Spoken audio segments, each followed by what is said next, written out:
అందరికీ నమస్కారం. శ్రీ మాత్రే నమః. జూన్ 4, 5, 6 తారీఖులలో జరగబోయేది తెలిస్తే నిజంగా ఆశ్చర్యపోతారండి. మీరు ఎక్కడున్నా కానీ ఒక 10 నిమిషాలు అంటే వీడియోని చూడడం కోసం మీ పనులన్నిటినీ కూడా పక్కన పెట్టి మరి ఈ వీడియోని అయితే ఎక్కడ కూడా స్కిప్ చేయకుండా చివరి వరకు చూడండి. అప్పుడే మీకు పూర్తిగా అర్థమవుతుంది. అంతేకాకుండా ఎంతోమంది ఎన్నో రకాలుగా చెప్తూ ఉంటారు, కానీ తులారాశి వారి గురించి ఫుల్ ఇన్ఫర్మేషన్ అనేది సేకరించి మరి ఈ వీడియోలో క్లుప్తంగా వివరించడం అయితే జరిగిందండి.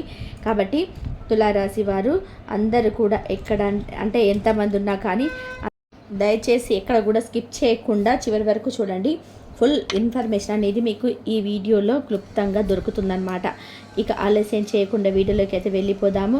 వీడియోలోకి వెళ్ళిన ముందు ఒక చిన్న రిక్వెస్ట్ అండి. మొదటిసారిగా మన ఛానల్లోకి వచ్చినట్లయితే మన ఛానల్ని సబ్స్క్రైబ్ చేసుకొని వీడియోకి ఒక లైక్ ఇవ్వడం మాత్రం అస్సలు మర్చిపోద్దు. ఇచ్చే లైక్ వల్ల మరికొంతమంది తులారాశి వ్యక్తులకు ఈ వీడియో అనేది రీచ్ అవుతుందన్నమాట. తులారాశి వారిని వ్యక్తిగతంగా మనం గమనించి ఉన్నట్లయితే కనుక తులారాశి వారు చాలా అంటే చాలా మంచివారండి. వ్యక్తిగతంగా అందరూ కూడా బాగుండాలి, అందులో మేము కూడా ఉండాలి అని చెప్పి అనుకునేటువంటి రకం అన్నమాట. తులారాశి వారు చాలా అంటే చాలా తెలివైన వాళ్ళనమాట. వీళ్ళకి ఏదైనా కానీ ఒక పనిని గనక మనం అప్పచెప్పాము అంటే గనక ఆ పనిని దిగ్విజయంగా ఎటువంటి ఆటంకాలు లేకుండా ఎటువంటి లోటులు పాటులు లేకుండా ఆ పనిని సక్సెస్ఫుల్గా కంప్లీట్ చేసేంత గొప్ప మనస్థితి అనేది అంటే గొప్ప టాలెంట్ అనేది తులారాశి వారికి పుష్కలంగా ఉంటుందని చెప్పుకోవచ్చు అనమాట. ఇక ముఖ్యంగా తులారాశి వారు వ్యక్తిగతంగా లైఫ్ పార్ట్నర్ ఎవరైతే ఉంటారో వారి యొక్క లైఫ్ పార్ట్నర్ని చాలా ఎక్కువగా లవ్ చేస్తారండి. చాలా ప్రాణంగా ప్రేమిస్తారు. కానీ ఆ యొక్క లైఫ్ పార్ట్నర్ అర్థం కాదనమాట. ఇంతగా మమ్మల్ని ప్రేమిస్తున్నారా, ఇంతగా మమ్మల్ని లవ్ చేస్తున్నారా, మేమంటే అంటే ఇంత ఇష్టమా వీళ్ళకి అని చెప్పి అసలు అర్థం కాదనమాట.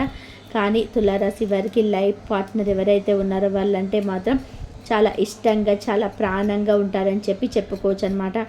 ఇక ముఖ్యంగా ఓవరాల్గా చూసుకుంటే తులారాశి వారు వ్యక్తిగతంగా కానీ పర్సనల్గా కానీ చాలా నమ్మకమైన వాళ్ళు అని చెప్పుకోవచ్చు. వీళ్ళతో ఒక మాట ఏదైనా ఒక పర్సనల్గా మనం షేర్ చేసి ఇది మన ఇద్దరి మధ్యనే ఉండాలి, ప్రాణం పోయినా కానీ మూడో వ్యక్తి మధ్యకు వెళ్ళకూడదు అని చెప్పి మనం కనుక మాట తీసుకొని వాళ్ళకు ఒక పర్సనల్ విషయాలు కానీ మనం చెప్పాము అంటే కనుక ప్రాణం పోయినా కానీ మూడో వ్యక్తి దగ్గరికి అయితే ఆ మాట వెళ్ళదండి. అంత నమ్మకమైన వాళ్ళుగా మన తులారాశి వాళ్ళని చెప్పుకోవచ్చు అనమాట. తులారాశి వారు ఎదుటి వారి మీద ఆధారపడడానికి కానీ ఎదుటి వారికి చేత ఏదైనా చేయించుకోవడం కానీ ఎదుటి వారికి లొంగడానికి కానీ అస్సలు ఇష్టపడరనమాట. ఏదైనా కానీ ఒకరి మీద ఆధారపడకూడదు, మాది మేమే చేసుకోవాలి, మా సొంతంగా మేమే చేసుకోవాలి, మా టాలెంట్ని మేమే ఉపయోగించుకోవాలి, ఎదుటి వారికి ఇంత లొంగాల్సినంత అవసరం ఏంటి అని చెప్పి అనుకునే మనస్థితి కలిగిన వారుగా మన తులారాశి వారి గురించి చెప్పుకోవచ్చు అనమాట. ఇక ముఖ్యంగా తులారాశి వారు చిన్న పనైనా కానీ పెద్ద పనైనా కానీ వారి చేతితో ₹1 సంపాదించడానికి ఎక్కువగా ఇంట్రెస్ట్ చూపించుకుంటూ ఉంటారనమాట. ఆడవాళ్ళైనా కానీ మగవాళ్ళైనా కానీ ఖాళీగా కూర్చోవడానికి అస్సలు ఇష్టపడరు. ఆడవాళ్ళైతే మాత్రం ఇంట్లో పిల్లల్ని చూసుకుంటూనైనా సరే కనీసం ₹1 సంపాదించుకోవాలి, ఒకరి మీద ఆధారపడకూడదు, ఒకరి కింద లొంగకూడదు, మనది మనం చేసుకోవాలి, ఒకరి కింద ఆధారపడి ఎప్పుడు కూడా తక్కువగా ఉండకూడదు, మన పాకెట్ మనైనా కానీ మనం సంపాదించుకోవాలి అన్నట్టుగా ఉంటారనమాట. ఇక మగవాళ్ళ గురించి చెప్పుకుంటే మాత్రం నిజంగా అండి 4 పడవల మీద కాలు పెడతారనమాట. అంటే 4 రకాలుగా కూడా సంపాదిస్తారనమాట. కానీ ఏ పడవని కూడా బ్యాలెన్స్ తప్పనివ్వరనమాట. అంత చక్కగా అంత బ్యాలెన్స్గా లైఫ్లో చాలా చాలా చాకచక్యంగా చాలా తెలివిగా అన్నిటినీ కూడా గొప్పగా మేనేజ్ చేసుకుంటూ ముందుకైతే వెళ్ళిపోతారని చెప్పుకోవచ్చు అనమాట. చాలా అంటే చాలా తెలివైన వారండి తులారాశి వారు. ఇటు మనం ఆడవారిని చూసుకున్నా కానివ్వండి, ఒక మగవారిని చూసుకున్నా కానీ ఇద్దరు కూడా చాలా అంటే చాలా తెలివైన వాళ్ళనమాట. చక్కటి రంగు, చక్కటి రూపు, విశాలమైన నుదురు, చక్కటి మంచి పెద్ద పెద్ద నేత్రాలు, ఎదుటి వారిని ఇట్టే ఆకర్షించేట్టుగా వీరి రూపం ఉంటుందన్నమాట. ముఖ్యంగా వీరి యొక్క మాట తీరును కూడా అదే రకంగా ఉంటుందండి. వీరితో కాసేపు మాట్లాడితే చాలు ఇంకోసేపు మాట్లాడదాం అని చెప్పి అన్నట్టుగా ఉంటుందండి. వీరి యొక్క మాట తీరు అనేది అంత ఎదుటి వారిని ఇట్టే ఆకర్షించేటట్టుగా ఉంటుందన్నమాట. ఇక ముఖ్యంగా తులారాశి వారు అంటే వ్యక్తిగతంగా ఒక 4 అంటే తరాలకి ముందు ఆలోచిస్తారని చెప్పుకోవచ్చండి. ఇంకా ముఖ్యంగా తులారాశి వరకు 4 తరాలకు ముందు ఆలోచిస్తారని చెప్పుకోవచ్చండి. అంటే ఇప్పటి రోజుల్లో ఇంత ముందు చూపు, ఇంత అంటే ఇంత మరీ తెలివితేటలు ఉండొచ్చు, కానీ ఇంత ఎక్కువ తెలివితేటలు ఇంత ఒక తరం కాదండి, 2 తరాలు కాదండి, 4 తరాలకి ముందు ఆలోచించి మరి ఏదైనా కానీ వీళ్ళు ఏదైనా గృహాన్ని నిర్మించినా కానీ, లేకపోతే ఏదైనా షాపు కట్టుకోవాలన్నా కానీ, లేదంటే ఒక ప్రాపర్టీ కొనాలనుకున్నా కానీ, లేదంటే ఒక వెహికల్ తీసుకోవాలనుకున్నా కానీ, ముందుగా వీరేం ఆలోచిస్తారంటే కనుక మన తర్వాత మన పిల్లలు దీన్ని ఎలా మేనేజ్ చేయగలుగుతారు, దీన్ని ఎలా నడపగలుగుతారు, దీన్ని మా ప్రాపర్టీని ఎలా ఉపయోగించుకుంటారు, వాళ్ళకి ఇన్ని రకాలుగా ఇది ఉపయోగపడుతుంది, వాళ్ళు దీంట్లో సుఖపడాలి, వాళ్ళు దీంట్లో సంతోషంగా ఉండాలి అన్నట్టుగా ఒక గృహాన్ని నిర్మించినా కానీ, లేదంటే ఒక ప్రాపర్టీని తీసుకున్నా కానీ 4 తరాలు ఆలోచించుకుని తీసుకుంటారనమాట. వీరి యొక్క ప్లాన్ అనేది అంత పర్ఫెక్ట్గా ఉంటుందని చెప్పుకోవచ్చు అనమాట. వీరు ఇంత తెలివిగా ఉంటారు కాబట్టి, ఇంత ముందు చూపు ఉంటుంది కాబట్టి, ఇంత చక్కటి రూపం కలిగి ఉంటారు కాబట్టి, డబ్బు సంపాదించడంలో కూడా 4 పడవల మీద కాలు వేసినా కూడా బ్యాలెన్స్డ్గా లైఫ్ను మెయింటైన్ చేస్తున్నారు కాబట్టి, వీరికి నరదిష్టి కూడా చాలా ఎక్కువగా ఉంటుందండి చెప్పుకోవచ్చు. కాబట్టి ఎప్పటికప్పుడు మీరు నరదిష్టిని తొలగించుకుంటూ ఉండాలండి. ఆ నరదిష్టిని ఉండడం వల్ల కొంచెం ఈ మధ్య ఆ బైక్ మీద వెళ్ళేటప్పుడు కొంచెం బైక్ స్లిప్ అయి కింద పడిపోతూ ఉండడము, కొంచెం గ్యాస్ట్రిక్ ప్రాబ్లమ్స్ రావడం, కొంచెం చిన్న అనారోగ్య సమస్యలు అనేటివి రావడము, అసలు నలతగా అనిపించడం, తలనొప్పిగా అనిపించడము, ఇటువంటివన్నీ కూడా జరుగుతుంటాయి అన్నమాట. కాబట్టి వీటన్నిటినీ కూడా మీరు పూర్తిగా పోగొట్టుకోవాలి అనుకుంటే ముందు ముఖ్యంగా మీకున్న నరదిష్టి అనేది పూర్తిగా తొలగించుకోవాలన్నమాట. కాబట్టి నరదిష్టి అనేది పూర్తిగా తొలగిపోవడం కోసం ప్రతిరోజు సాయంత్రం అనేది ఈ రాళ్ళ ఉప్పు ఉంటుంది కదా, రాళ్ళ ఉప్పుతో దిష్టి తీసేసుకుంటూ ఉండండి. ప్రతి వారం కూడా కుదరకపోతే కనీసం నెలకొకసారైనా కానీ ఎర్ర నీళ్ళతో దిష్టి తీసివేసుకుంటూ ఉండండి. మీరు ఎక్కడికైనా బయటకు వెళ్ళేటప్పుడు నుదుటిన సింధూరం కానీ విభూదిని కానీ తప్పకుండా ఉండేలా చూసుకోండి, లేదా అమ్మవారి యొక్క శక్తి కుంకుమ కానీ తప్పకుండా ఉండేలా చూసుకోండి. దీనివల్ల మీకున్న నరదిష్టి అనేది చాలా వరకు కూడా కంట్రోల్ అయిపోతుందన్నమాట.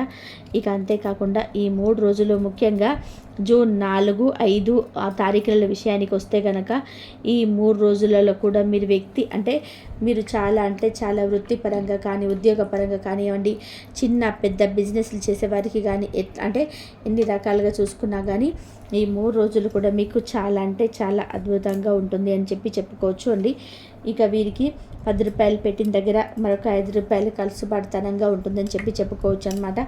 కాబట్టి ఉద్యోగాలలో కానీ వృత్తి బిజినెస్ ఏదైనా పెట్టుబడి పెట్టుకోవాలనుకుంటే హ్యాపీగా ఆలోచించకుండా పెట్టుబడులు పెట్టుకొని చాలా అద్భుతంగా కలిసి వచ్చే అనుకూలమైన సమయం అని మీకు ఇప్పుడు చెప్పుకోవచ్చు అనమాట.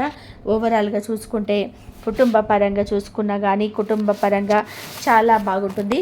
భార్యాభర్తల మధ్య అనుకూలత ఉంటుంది. మొదట్లో చెప్పినట్టుగా లైఫ్ పార్ట్నర్ అంటే చాలా ఇష్టం ఉంటుంది తులారాశి వారికి అని కుటుంబానికి ఎక్కువ ఇంపార్టెన్స్ ఇస్తారండి తులారాశి వారు. భార్యాభర్తలు కానీ లేదంటే పిల్లల్ని కానీ చాలా చక్కగా ప్రేమగా ఎటువంటి లోటు లేకుండా వీళ్ళని నలుగురిలో సంఘంలో వీరికంటూ ఒక గౌరవ ప్రతిష్టలు ఉండే విధానంగా చూసుకుంటారు. ఒక మంచి గృహంలో వారిని పెడతారనమాట. చాలా ముందు చూపుతో ఉంటుందన్నమాట. వీళ్ళ యొక్క లైఫ్ అండ్ స్టైల్ అనేది చాలా తెలివిగా ఉంటుందని చెప్పుకోవచ్చు.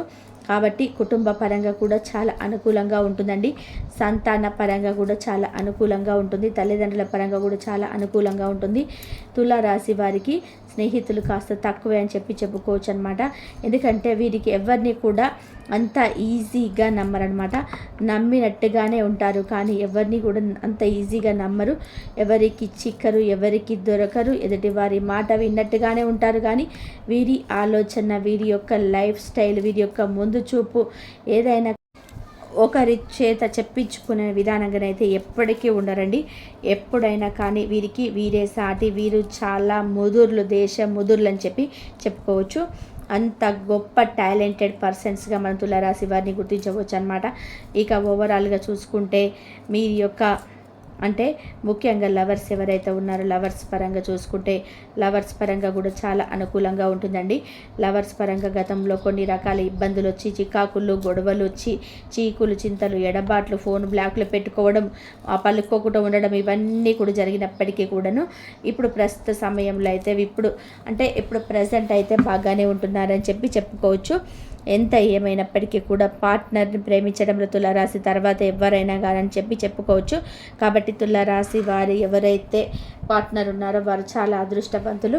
ఈ యొక్క పార్ట్నర్ ఎవరైతే దొరికారో తులారాశి వారు అంత ఈజీగా వదులుకోవద్దండి. వీరంత గొప్ప ప్రేమ అనేది ఎవ్వరికి దక్కదని చెప్పుకోవచ్చు అనమాట. ఇక ఓవరాల్గా చూసుకుంటే ముఖ్యంగా రియల్ ఎస్టేట్ వారికి కానీ రాజకీయ రంగంలో ఉన్న వారికి కానీ సినీ రంగ పరిశ్రమలో ఉన్న వారికి కానీ చాలా అద్భుతంగా చాలా అనుకూలంగా ఉందని చెప్పుకోవచ్చు అనమాట. మీకు వాహన యోగ ప్రాప్తి కూడా కనిపిస్తుందండి. కొత్తగా వాహనం తీసుకోవాలని అనుకునే వాళ్ళకి కూడా వాహన యోగ ప్రాప్తి అయితే కనిపిస్తుందన్నమాట. ఇంకా ముఖ్యంగా తులారాశి వారికి కొన్ని చిన్న మానసిక సమస్యలతోటి అంటే మేము ఇది చేయగలమా లేదా అయ్యో అడుగు ముందుకు వేస్తున్నాము అని ఏదైనా ఇల్లు కట్టుకునేటప్పుడు కానీ లేకపోతే ఇంకేదన్నా కొత్తగా బిజినెస్ చేసేవాటప్పుడు కానీ ముఖ్యంగా ఇలా మేము ఇది చేయగలమా మేము చేయలేమా కరెక్టేనా అట్లా ఆలోచించుకొని కొంచెం అలా స్ట్రగుల్ అవుతున్నారనమాట.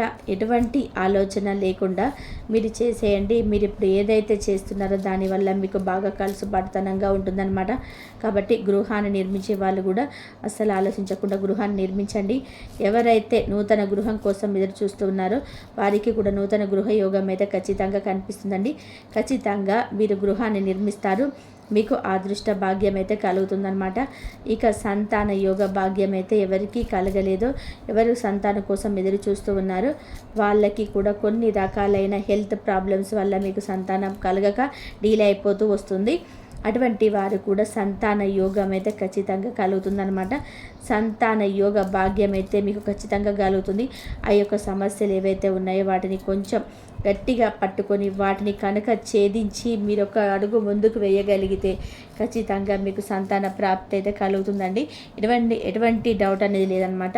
ఇక ముఖ్యంగా తులారాశి వారు మీకున్న దోషాలు పోగొట్టుకోవడం కోసం ప్రతి సోమవారం శివాలయానికి వెళ్ళడం కుదిరినప్పుడల్లా కూడా శివుడికి అభిషేకాలు చేయించుకుంటూ ఉండడం కాస్త విభూతిని తెచ్చుకొని ముఖ్యమైన పనులకు బయటకు వెళ్ళేటప్పుడు కొంచెం శివుడి యొక్క విభూతిని ధరించడం స్నానం చేసే నీటిలో విభూతిని వేసుకొని స్నానం చేయడం వల్ల కూడా మీకున్న దోషాలు ఏమైనా ఉంటే కూడా అవన్నీ కూడా పూర్తిగా తొలగిపోతాయి అనమాట. ప్రతి మంగళవారం కూడా ఆంజనేయ స్వామి గుడికి వెళ్ళి ప్రయత్నం చేయండి. వెళ్ళినప్పుడల్లా కూడా ఒక 5 ప్రదక్షిణలు చేసే ప్రయత్నం చేయండి. దీనివల్ల మీకు గ్రహ దోషాలు ఉంటాయి పూర్తిగా తొలగిపోతాయి. చిన్న అనారోగ్య సమస్యలు ఉంటే అనారోగ్య సమస్యల నుంచి కూడా మీకు బయటపడవచ్చు అనమాట. ఇక ఓవరాల్గా చూసుకుంటే ప్రతి శనివారం కూడా వెంకటేశ్వర స్వామి గుడికి వెళ్ళడం స్వామివారికి తులసి మాల సమర్పించుకోవడము అంతేకాకుండా స్వామివారి యొక్క ఆ కరుణ కటాక్షాల కోసం ప్రతి శనివారం కాకపోయినా కానీ కుదిరినప్పుడైనా కానీ కుదిరితే ప్రతి శనివారం కుదరకపోతే ఒక్కొక్కసారి ఏంటంటే డీల్ అయినప్పుడు పర్వాలేదు ఒక 7 శనివారాలు అయితే ఆపకుండా మీరు వెంకటేశ్వర స్వామి గుడికి వెళ్ళి అక్కడ దీపాన్ని వెలిగించే ప్రయత్నం చేయండి. ఏదైనా ఒక సంకల్పం అనుకొని కనుక మనం ఇలా చేస్తే మీ సంకల్పం ఏదైతే ఉంటుందో అది ఖచ్చితంగా నెరవేరుతుందనమాట. ఇక ముఖ్యంగా ఎప్పుడైనా ఒకసారి ముఖ్యమైన పర్వదినాలలో రావి చెట్టుకి పాలు నీళ్లు కలిపి అవి రావి చెట్టు మొదట్లో పోసి అక్కడ గనక 12 ఒత్తులతోటి నువ్వుల నూనె వేసి అఖండ దీపాన్ని వెలిగించి సంకల్పించుకున్నా కానీ మీకున్న మీకు ఏదైతే కోరుకుంటున్నారో సంకల్పం అనేది ఖచ్చితంగా నెరవేరుతుందనమాట. మీరు ఎప్పుడైనా కానీ బయటకు వెళ్ళేటప్పుడు ప్రయాణాలు చేసేటప్పుడు కూడా ఒక పచ్చి నిమ్మకాయను జేబులో పెట్టుకొని ప్రయాణం చేయండి. ఈ యొక్క నిమ్మకాయ మీకు ఊరి పొలిమేర దాటేటప్పుడు కూడా మీ దగ్గర ఉంచుకునే ప్రయత్నం చేయండి. మళ్ళీ ఇంటికి తిరిగి వచ్చేటప్పుడు కాళ్ళు చేతులు ముఖం కడుక్కొని ఆ నిమ్మకాయని ఎడమ చేతి వైపు 3 సార్లు కుడి చేతి వైపు 3 సార్లు తిప్పుకొని నిమ్మకాయని దూరంగా విసిరేయండి. దీనివల్ల మీ వెంట పడి వచ్చే నకారాత్మక శక్తులు చీడ పీడ దుష్ట శక్తులు దిష్టి దోషాలు ఇవేవైనా ఉన్నా కూడా అన్ని పూర్తిగా తొలగిపోతాయండి. ఇక మగవారైతే గనక కుడి కాలుకి నల్లదారం కట్టుకోండి, ఆడవారైతే కనుక ఎడమ కాలుకి నల్లదారం కట్టుకోండి. మీకు నరదిష్టి అనేది చాలా ఎక్కువగా ఉంటుందండి. అయిన వారినైనా కానీ మీకు పర్సనల్గా మీకు ఫీలింగ్ తెలుస్తుంది వీరు నా వాళ్ళే వీరితో ఏ విషయమైనా చెప్పుకోవచ్చు, అటువంటివి మీకు అనిపిస్తాయి అన్నమాట. అటువంటి వారితోనే మీ యొక్క పర్సనల్స్ అనేటివి పంచుకోండి. ఇక ఎవరితో పడితే వారితో ప్రతిదీ కూడా షేర్ చేసుకోవద్దండి. ఎందుకంటే దీనివల్ల కూడా నరఘోష, నరదిష్టి ప్రభావం అనేది మీకు ఎక్కువ అయ్యే అవకాశం అయితే ఉంటుంది. కాబట్టి అర్థమైంది కదా. కాబట్టి తులారాశి వారికి 3 రోజులు కూడా చాలా అద్భుతంగా ఉందండి. ఎటువంటి ప్రాబ్లమ్స్ లేవు, ఎటువంటి సమస్యలు లేవు. చాలా హ్యాపీగా, చాలా స్మూత్గా, ఆనందంగా అయితే 3 రోజులు గడిచిపోతాయి అన్నమాట. కాబట్టి చాలా హ్యాపీగా గడిచిపోతాయి. మంచిగా ఆరోగ్యం కూడా అనుకూలిస్తుంది, సహకరిస్తుందని చెప్పుకోవచ్చండి. మరి వీరి జాతకపరంగా వచ్చేటప్పటికీ వీరు పట్టిందల్లా కూడా బంగారం అవుతుంది. అంటే వీటి చేత్తో ఏ పని చేసినా కూడా ఆ పని అనేది కలుసుబాటు అనేది ఉంటుందన్నమాట. ఎక్కడ కూడా అంటే వీరి చెయ్యి మంచిది కాదు, వీరి చేతితో చెప్పిస్తే ఏదైనా నష్టాలు జరుగుతాయి అని చెప్పి ఇలాంటివి అనుకుంటామని చాటుగా కూడా లేదనమాట. ఎందుకంటే ఈ తులారాశి వారు కలుసుబాటు వ్యక్తులుగా మనం చెప్పుకోవచ్చు. అలాగే వ్యక్తిత్వం కూడా చాలా మంచిదన్నమాట.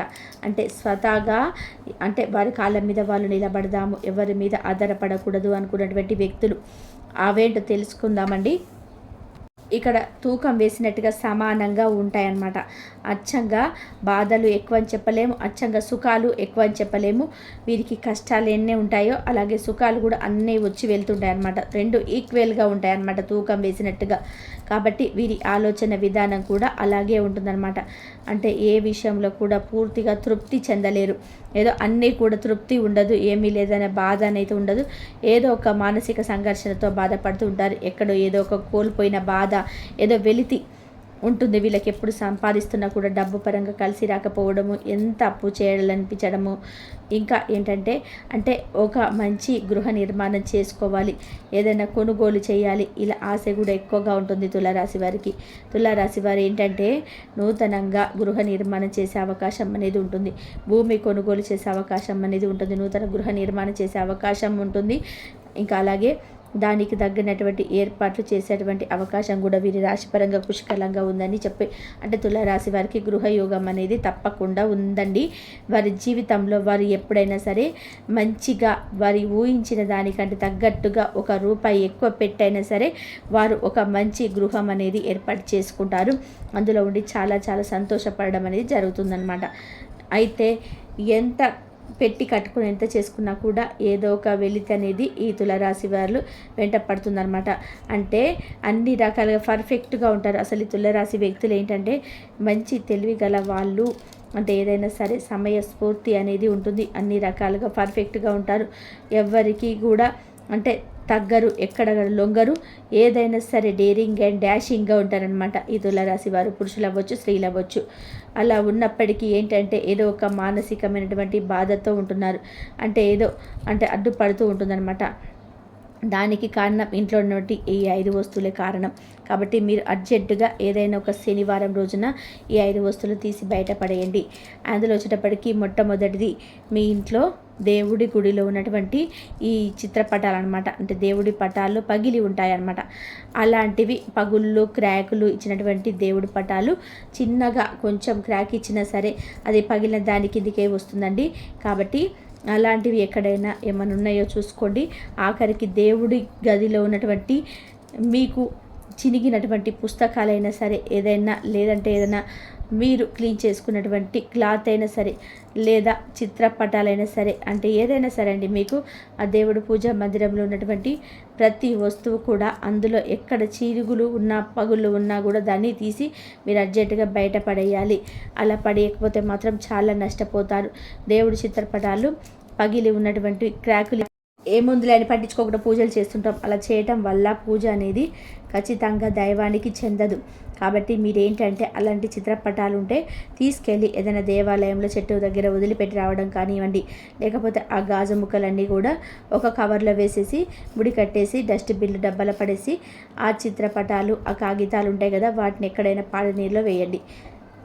అంతేగాని పాల నీళ్ళలో ఈ గాజు ముక్కలు వేయమాకండి. ఎందుకంటే జలచర జీవులు ఎన్నో రకాలుగా చేపలంటే అవి ఇవి తిరుగుతూ ఉంటాయి కదా, అవి వాటికి గుచ్చుకునే ప్రమాదం అనేది ఉంటుంది. కాబట్టి మీరు ఇవన్నీ కూడా ఒక కవర్లో వేసేసి డస్ట్బిన్లో పడేసుకోండి. ఇలా చేయండి. ఇలా చేయడం వల్ల మీకు ఇంటి పరంగా ఉన్నటువంటి అసలు సగం దరిద్రం అనేది తొలగిపోతుంది అనమాట. చిత్రపటాలు ఎప్పుడు కూడా సరే, ఎంత మంచివైనా ఎంత కాస్ట్లీవైనా సరే, విగ్రహాలైనా ఏవైనా సరే, అవి ఏవైనా పాడిపోయి ఆఖరికి దీపారాధన ప్రమిదలు కొంతమంది మట్టి ప్రమిదలు చేస్తూ ఉంటారు, అవి కూడా కొంచెం పగుళ్ళు ఉంటాయి. అలాంటివన్నీ కూడా తీసి బయటపడేయాలి. ఇది చేయకపోతే మాత్రం చాలా, అంటే మీరు ఏవి చేసినా కూడా ప్రతిఫలం అనేది ఉండదు. ఇక రెండవ వస్తువు వచ్చేప్పటికీ అద్దం, పగిలిన అద్దం అనమాట. చాలామంది ఏంటంటే ఇళ్ళల్లో అంటే పెద్ద పెద్ద అద్దాలు కొంతమందికి ఉంటాయి, చిన్న అద్దాలు ఉంటాయి. అవేంటంటే పిల్లలు కింద పడేసినప్పుడు కానివ్వండి, లేదంటే ఒక్కొక్కసారి మన చేయి తగిలి కింద పడడం కానీ, ఇలా ఏంటంటే కొంచెం పగులుతూ ఉంటే ఏ ముందులే రేపు తీసుకొద్దాంలే అని చెప్పేసి, ఏ ముందులే మొన్నే కొనుక్కొచ్చింది అది ఇది అని చెప్పేసి ఆడవారికి ఇట్లా మొగాళ్ళు పట్టించుకోకపోవచ్చు, ఆ అద్దాన్ని అంతలే పెట్టుకొని చూసుకుంటూ ఉంటారు. అలా చేయడం వల్ల ఏంటంటే మీకు నెగిటివిటీ అనేది ఎక్కువ అవుతుందన్నమాట. అలా పగిలిన అద్దం అనేది పొరపాటున కూడా ఇంట్లో ఉంచకూడదు. అలాంటి అద్దంలో ముఖం చూసుకున్నప్పుడు దరిద్రం అనేది ఎక్కువ అవుతుందన్నమాట. కాబట్టి అర్జెంటుగా పగిలిన అద్దం ఏదైనా ఉంటే తీసి బయటపడేయండి. ఇది రెండవ వస్తువు. ఇక మూడవ వస్తువు వచ్చేటప్పటికి గడియారాలు ఏంటంటే చాలామంది కూడా ఇంట్లో గడియారం అనేది టైం అనేది ఆడదనమాట. అది బ్యాటరీ అయిపోయి అవి అలాగే స్టక్ అయిపోయి ఉంటాయి అన్నమాట. అలా ఏంటంటే ఫోన్లో టైం అనేది చూసుకుంటా, వాచీలు చూసుకుంటా, ఏముందులే అని చెప్పేసి ఆ గడియారాన్ని ఏంటంటే అలాగే ఉంచుకుంటారు, బ్యాటరీలు వేరే అనమాట. అలా ఎందుకంటే టైం అనేది ఎలాగలో చూసుకుంటున్నాం కాబట్టి. కానీ మీరు అలా ఆగిన గడియారం ఏంటంటే మీ యొక్క అదృష్టాన్ని కూడా ఆపేస్తుంది అనమాట. కాబట్టి మీకు టైం అనేది టైం కోసం కాకపోయినా గడియారంలో మాత్రం బ్యాటరీ అనేది తెచ్చి వేయండి. గడియారాన్ని అలా ఆపడం వల్ల మీ యొక్క ఎదుగుదల ఆగిపోతుంది, మీ యొక్క అదృష్టం అనేది ఆగిపోతుంది. ఎప్పుడు కూడా గడియారం అనేది అలా స్టక్ అయిపోయి ఉండకూడదు. కాబట్టి అర్జెంటుగా గడియారం ఏదైనా ఆగిపోయి ఉంటే దాంట్లో మార్పులు అనేది చేసుకోండి. ఇది మూడవ వస్తువు. ఇక నాలుగవ వస్తువు ఏమిటంటే ఆడవారు ఇవి పగిలిపోయినటువంటి కప్పులు, అంటే టీ కప్పులు ఏమైనా ఉంటాయి కదా, కొంచెం క్రాకులు ఇవ్వడం, ఆ సాసర్ లేదా పగిలిపోవడము, లేకపోతే ప్లాస్టిక్ వస్తువులు ఏదైనా విరిగిపోయినట్టుగా ఉండడం, ఇట్లాంటివి వంటగదిలో మీరు గమనించినట్లయితే అంటే మన టీ కాఫీ పోసుకొని పాడైపోవడం ఉంటాయి కదా, అలాంటి కొన్ని వస్తువులు ఇవి ఏంటంటే విరిగిపోయి పాడైపోయి ఇలా తుక్కుపట్టిపోయి అలా ఉంటూ ఉంటాయి అన్నమాట. మొన్నటి తీసుకొచ్చాము, ఏం పడేస్తాంలే, ముందులే కొన్నాళ్ళు వాడుకొని పడేద్దాము అని చెప్పి, లేకపోతే ఏదైనా కొత్త వస్తువు తీసుకొస్తుంది అప్పటికప్పుడు పడిపోదంటే అతుకు పెట్టుకోవడం, ప్లాస్టర్లు వేసి అంటించడం, ఇలాంటివి చేస్తూ ఉంటారనమాట. ఎందుకంటే ఎక్కువ రేటు పెట్టి కొనుక్కొచ్చుకుంటారు కాబట్టి వారికి బాధ ఉండి ప్రాణం అలా చేస్తూ ఉంటారు. కానీ ఎప్పుడైనా సరే ఒక వస్తువు ఏదైనా పగిలినా విరిగినా ఆ వస్తువుతో మన రుణం పోయింది అని చెప్పేసి మనము అనుకోవాలి.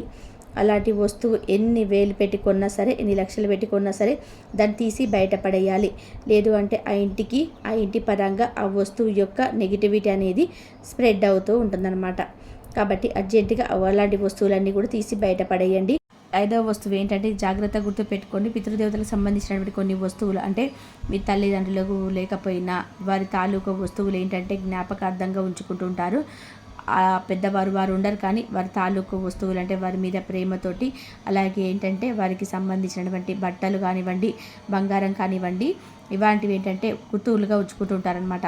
కాబట్టి అలాంటివి ఏమైనా ఉంటే కూడా పెద్దవాళ్ళకు సంబంధించినవి వాళ్ళు లేనప్పుడు వారి కోసం వస్తువులన్నిటి కూడా పొరపాటున ఉంచకూడదు. ఎందుకంటే మీకు ప్రేమ ఉందనుకోండి, ఏదైనా బంగారం ఉందనుకోండి, ఆ బంగారాన్ని చెడగొట్టి దానికి తోడుగా ఇంకాస్త వేసుకొని డబ్బులు మీరు కొత్త వస్తువులు రూపంలో తెచ్చుకోండి. అలాగా జ్ఞాపకార్థంగా చూసుకోండి. అంతేకాని వారు వాడినటువంటి అదే వస్తువును సేమ్ మీరు కంటిన్యూ వాడడం వల్ల, ఇంట్లో పెట్టుకోవడం వల్ల చాలా ఇబ్బందులు ఎదురవుతూ ఉంటాయి. జాగ్రత్తగా ఉండండి. అలాగే ఇంతవరకు చూసినందుకు ధన్యవాదాలు. Please like, share, subscribe my channel.